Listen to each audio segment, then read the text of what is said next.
សូមគោរពសូមជម្រាបសួរបងប្អូនថ្ងៃនេះបានមកជួបបងប្អូនសាជាថ្មីទៀតហើយបងប្អូនណាហើយក៏បានយកចំណេះមួយទាក់ទងនឹងការដូរឈ្មោះនៅក្នុងក្រុម Messenger របស់យើងបងប្អូនអញ្ចឹងបងប្អូនពីមុនបងប្អូនដាក់ឈ្មោះកអញ្ចឹងតែបងប្អូនចង់បដូរដាក់ឈ្មោះខឈ្មោះអីអញ្ចឹងណា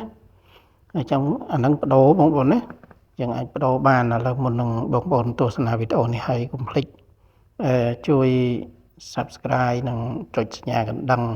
និងចុច All ដើម្បីទទួលបាននៅវីដេអូលើកក្រោយទៀតបងប្អូនណាហើយណាមួយក៏ខ្ញុំមានទឹកចិត្តនឹងធ្វើវីដេអូជូនចំពោះបងប្អូនបន្ថែមទៀតដែរបងប្អូនណាហើយកុំឲ្យខាតពេលយូរឥឡូវបងប្អូនចូលមក Messenger យើងមក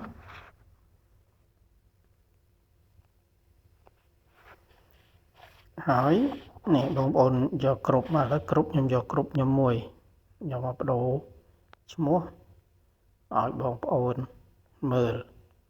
ហើយបងប្អូនចុចចូលគ្រប់នេះមកបន្តមកទៀតយើងចុចគ្រប់ចុចចំមក profile គ្រប់យើង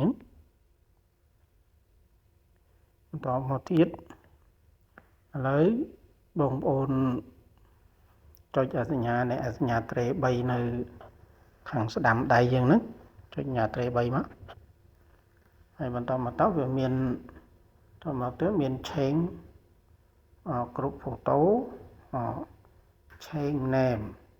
និង delete conversation និង list group និង report technical problem អញ្ចឹងគោលបំណងថ្ងៃនេះគឺយើងយកការដូរគ្រប់ឈ្មោះគ្រប់របស់យើងអញ្ចឹងយើងយកអាទី2នេះ change group change name អញ្ចឹងយើងយកអាពាក្យ change name ហ្នឹងមកបន្តមកទៀតយើងឥឡូវគ្រប់របស់ខ្ញុំដែលគ្រប់បងប្អូនបង្កើតអញ្ចឹងបងប្អូនលុបវាមកយើងចង់ដាក់អីគេថាគ្រប់បងគ្រប់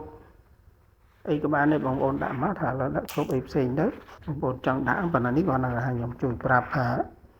របៀបដូរគ្រប់របៀបដូរឈ្មោះគ្រប់តើគេដូរយ៉ាងម៉េចអញ្ចឹងបងប្អូនដាក់មិនដាក់ទៅប៉ុន្តែខ្ញុំដាក់ថាដាក់បងប្អូនរួមផ្ទៃតែមួយអញ្ចឹងទៅបងប្អូនរួមផ្ទៃតែមួយរួមផ្ទៃ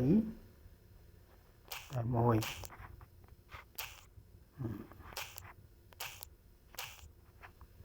បងប្អូនរួមផ្ទៃតែមួយអញ្ចឹងទៅបន្តមកទៀត